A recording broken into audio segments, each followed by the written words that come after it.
All right, so have you ever like thought, is there more to life, sexually speaking? Yeah. Like, are we just kind of scratching the surface of what's possible? It's a question a lot of people ask themselves, isn't it? Yeah, and I actually came across this YouTube channel, Echoes of Insight, Oh, yeah, I've seen that. and they're asking some really, really interesting questions about exactly that, our potential for like deeper, more transformative sexual experiences. And even suggesting that maybe, just maybe, some of those deeper experiences could be found by exploring some unconventional paths. Yeah. Like even going so far as to suggest things like cross-dressing or connecting with men who embody feminine attributes. So certainly pushing the boundaries. Oh, yeah. So for this deep dive, we've gathered a whole bunch of different sources. Oh, wow. We've got like a historical and psychological overview of cross-dressing. Okay. We've got some really interesting personal stories from the CrossDresser Heaven forums. And we're even going to be taking a look at Wilhelm Reich and his theories on orgone energy. Wow, we're really going deep on this one. We are. And as always, we're going to be navigating this topic with respect and sensitivity. Of course. Focusing on understanding those diverse perspectives and experiences. Yeah. Our goal is never to endorse any particular viewpoint, but to try to shed some light on the complexities at play. Exactly. So I guess before we kind of jump into the personal stories and some of the deeper discussions, let's maybe touch on the historical context a little bit. I mean, Yeah. Cross-dressing, this isn't some new phenomenon, right? No, not at all. It's something that's been around for centuries. I mean, think about it. Ancient Greek and Roman theater, Right. men played all the roles, including the female characters. Because women weren't allowed on stage, right? Exactly. It's fascinating. It really makes you wonder what those performers maybe discovered about themselves and their own identities through that experience. Yeah. Like, how could it not have some impact? It wasn't just ancient times either. I mean, Shakespearean England had that same tradition. It's true. So many of those iconic female characters we know and love today were originally played by men.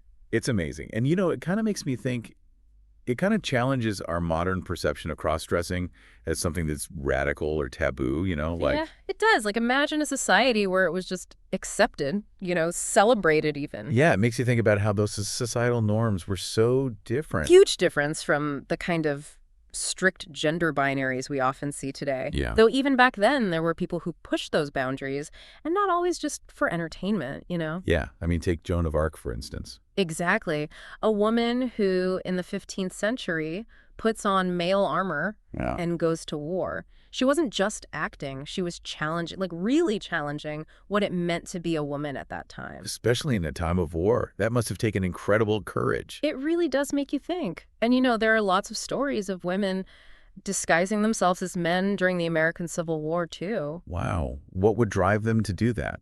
So many reasons, Sometimes it was survival.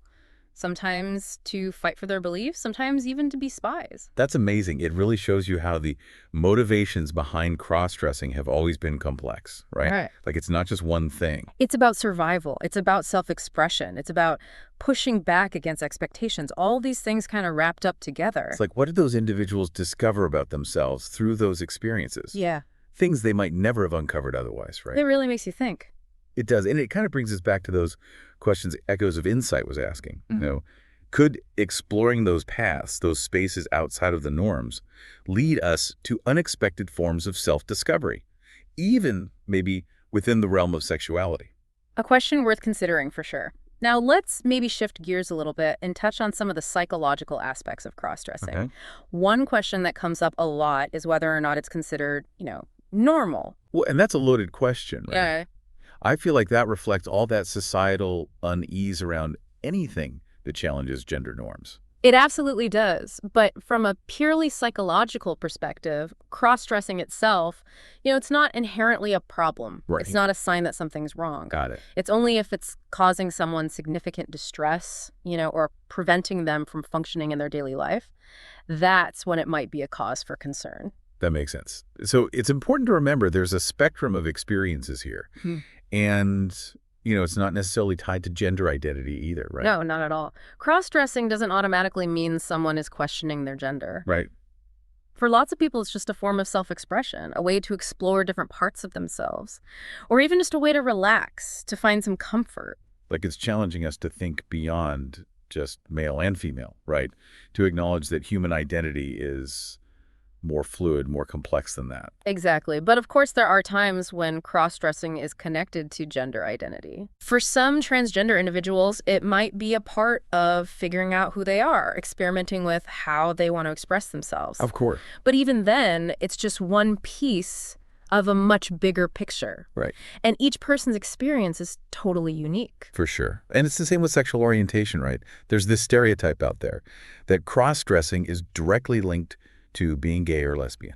And that's just not true at all. Right. People of all sexual orientations engage in cross-dressing. It's not about who you're attracted to. Exactly. It's about personal expression and exploration. Yeah, I see a pattern here. It's like we as humans have this need to categorize everything, put everything into neat little boxes. We do. But human experience, especially when it comes to sexuality, is rarely that simple. It's messy. Right. And that's okay. It is. It's about acknowledging that complexity, approaching it with sensitivity, and an open mind. I love that. Yeah. So, yeah, I know we're going to dive into the personal stories in a bit, but before we do that, I wanted to touch on Wilhelm Reich really quick. Yeah. Oh, yeah. A psychoanalyst who really challenged conventional thinking on sexuality. He developed some pretty unconventional theories, that's for sure. Yeah.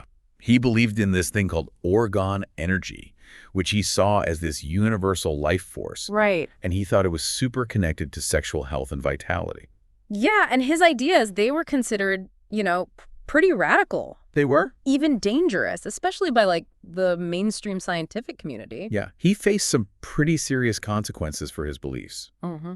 Ultimately, he ended up imprisoned for his work. He did. So while his methods were definitely controversial, he was also a pioneer in a way. In a way, he was. He challenged those societal norms, those limitations around sexuality. He did. He was really pushing the boundaries.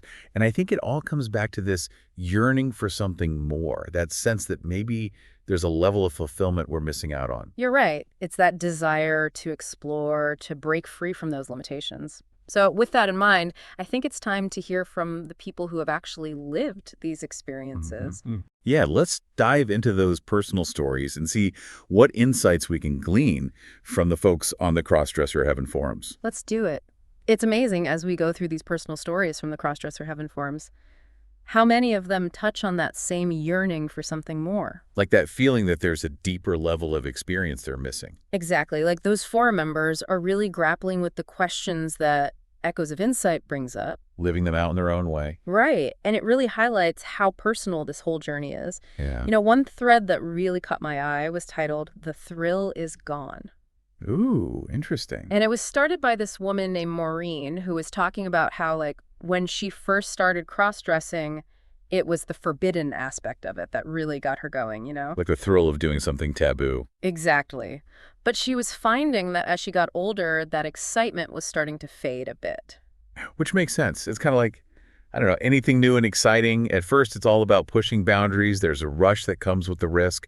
But Right. Then what happens? right, does that mean the journey's over? Yeah. Where do you go from there? Well, and that's exactly what she was wrestling with. And the responses from other forum members were so interesting.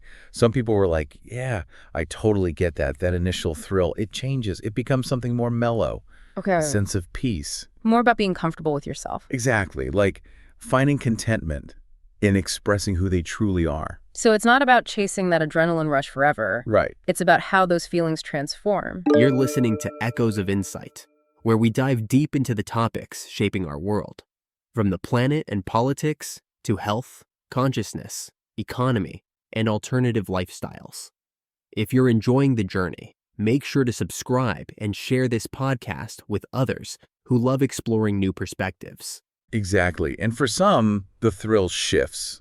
Like maybe instead of the risk of getting caught, it becomes about perfecting their look, Oh, I see. Like experimenting with makeup or fashion, finding the perfect outfit. So it becomes more about the art, the creative side of it? Exactly. And of course, for some, those initial pangs of excitement are still there, especially when trying something new or going out in public. It's different for everyone. Right. Which again brings it back to those bigger questions about sexual exploration and searching for deeper experiences. It does. It's like what starts as that quest for the unknown can actually turn into something so much deeper, something that touches on our identity, our sense of self. Exactly. And it's not always easy. A lot of those stories in the forum talk about the challenges. Like what? Well, the expectations from society, internal conflicts, the fear of being judged. One woman, Caroline, I think her name was, talked about that fear, that worry that the thrill might go away completely. Oh, wow. But she also acknowledged that when she was cross-dressing, she felt this deep sense of contentment. Really? Yeah, like she was truly aligned with herself. That's amazing. It's like she was trying to balance those internal desires with those external pressures, Trying to find a place where she could embrace both the joy of expressing herself and the reality of navigating a world that doesn't always get it. And that's where the forum itself is so important, right? Huge. It provides that space for connection, for support. A community where people can share their experiences without judgment. Absolutely. It's about finding your tribe, people who understand and can offer encouragement. But it's not just about finding comfort. It's also about challenging those misconceptions out there, Right. about advocating for greater understanding and acceptance of cross-dressing. Because there are still so many harmful stereotypes out there. Oh, absolutely. It's misunderstood, misrepresented, and, sometimes even pathologized. It's true, which is why it's so important to keep having these conversations. Keep sharing these stories. Yeah, and push for a world where people can truly be themselves without fear of shame. Because at the end of the day, it's about recognizing the humanity in each person, Absolutely. regardless of how they choose to express themselves. And that includes how they choose to express themselves sexually, too, right? Right. And, a lot of questions come up around that, especially the connection between cross-dressing and gender identity. Like, does it always mean someone's unhappy with the gender they were assigned at birth? That's a big misconception. A lot of people who cross-dress are completely comfortable with their assigned gender. Sure. They just, maybe enjoy exploring different parts of their personality. Right. Or maybe they find a sense of release, a sense of fulfillment in expressing themselves through clothing and styles that aren't typically associated with their gender. It's like they're expanding the definition of what it means to be a man or a woman, Exactly. challenging those boxes. Breaking free. And for some, it might even be about reclaiming parts of themselves that they felt they had to hide because of what society expected of them. Makes sense. It's about embracing the fullness of who they are. I love that. And another question that often comes up is, is it a mental health disorder? Right. And it's important to be super clear here. Cross-dressing in and of itself is not a disorder. It's a form of self-expression that for most people is perfectly healthy. Now, are there situations where cross-dressing can be linked to other mental health conditions? Yes, of course. But we can't just assume that one causes the other. And even when there is a connection, everyone's experience is different. Right. And seeking help is always an option for anyone who's struggling, whether they cross-dress or not. Exactly. Mental health is complex. Yeah. And there's no shame in reaching out for support. But what's interesting is that cross-dressing can actually have positive effects on mental health. Oh, absolutely. We talked about how it can be a stress reliever, a way to boost self-confidence, and even a catalyst for personal growth. It's all about finding what works for you, what helps you feel more true to yourself. And these personal stories really highlight how powerful acceptance can be. How so? Well, the people who have found supportive communities or who have come out to loved ones who accept them, Yeah. they often talk about feeling liberated, more confident, more connected to who they really are. Like they've finally been given permission to just be themselves. Yeah, exactly. And on the flip side, those who have been rejected or judged, Right. they describe feeling ashamed, isolated, even like they hate themselves. That's awful. It is. And it really underscores how important it is to be kind, Could be understanding. Yeah. Our words, our actions, they can have a huge impact on others. It's a good reminder that we all have the power to create spaces where people feel accepted. In our personal lives and in society as a whole. Because ultimately, everyone deserves to live authentically. Without fear. Without judgment. Exactly. And it makes you think, how do we respond when someone tells us about their cross-dressing? Yeah, that's a tough one, especially if you haven't really encountered it before, if you've got, some preconceived ideas about it. Well, the answer is actually pretty simple. With kindness. Okay. With respect. And listening without judgment. Exactly. It's about creating a space where they feel safe to share without shame or fear. Right. Like their identity is not up for debate. Exactly. And instead of trying to, force our own beliefs on them, we can just listen, ask questions, show our support. Just let them know they're not alone. Sometimes that's the most powerful thing we can do. Just listen with an open heart. Yeah.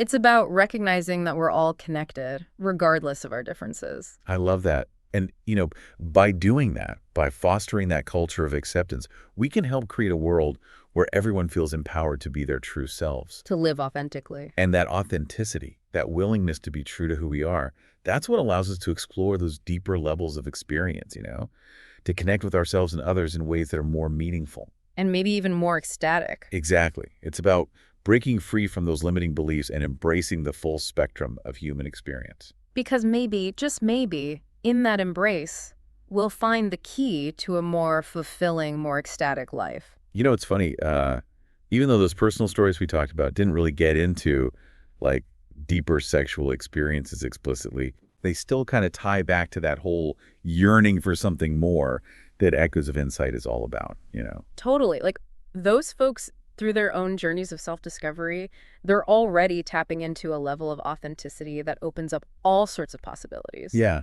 It's like they're not afraid to challenge the norms, to explore those parts of themselves that society might tell them to hide. Exactly. And that's really what Echoes of Insight is getting at, right? Like, could that same willingness to explore, to push boundaries, lead to more profound experiences, sexually speaking? Exactly. So that brings us back to their more, I guess, provocative question. Right. Could exploring those unconventional paths, like cross-dressing or connecting with men who embody feminine attributes, be the key to unlocking, more profound, maybe even ecstatic sexual experience? It's a big question, and one that deserves a nuanced approach.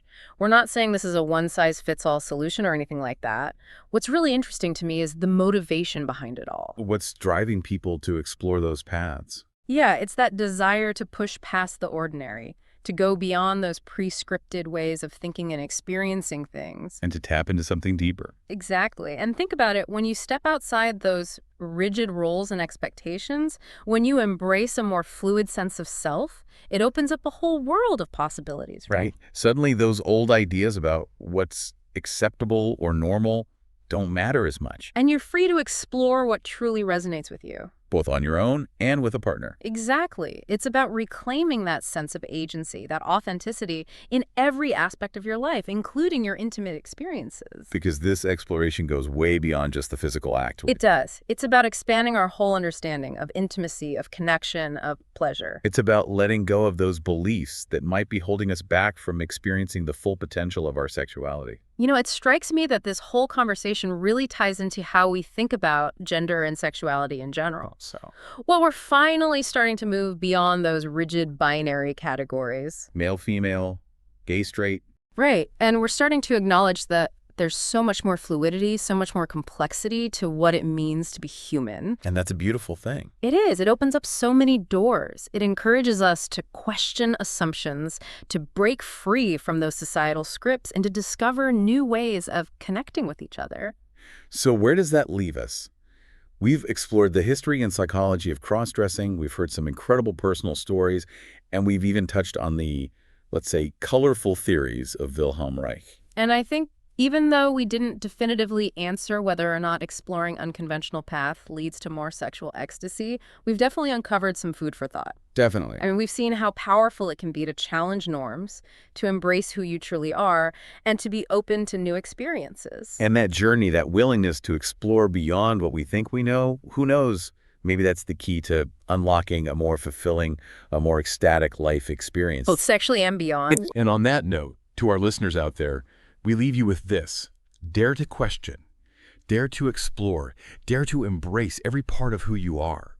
Because within that embrace, within that journey of self-discovery, you might just find a life that's more authentic, more passionate, and maybe even more ecstatic than you ever imagined possible. Thanks for tuning in to this episode of Echoes of Insight. If you enjoyed this deep dive, don't forget to hit that subscribe button and share it with someone who loves exploring big ideas. Together, let's keep the conversation going. See you next time.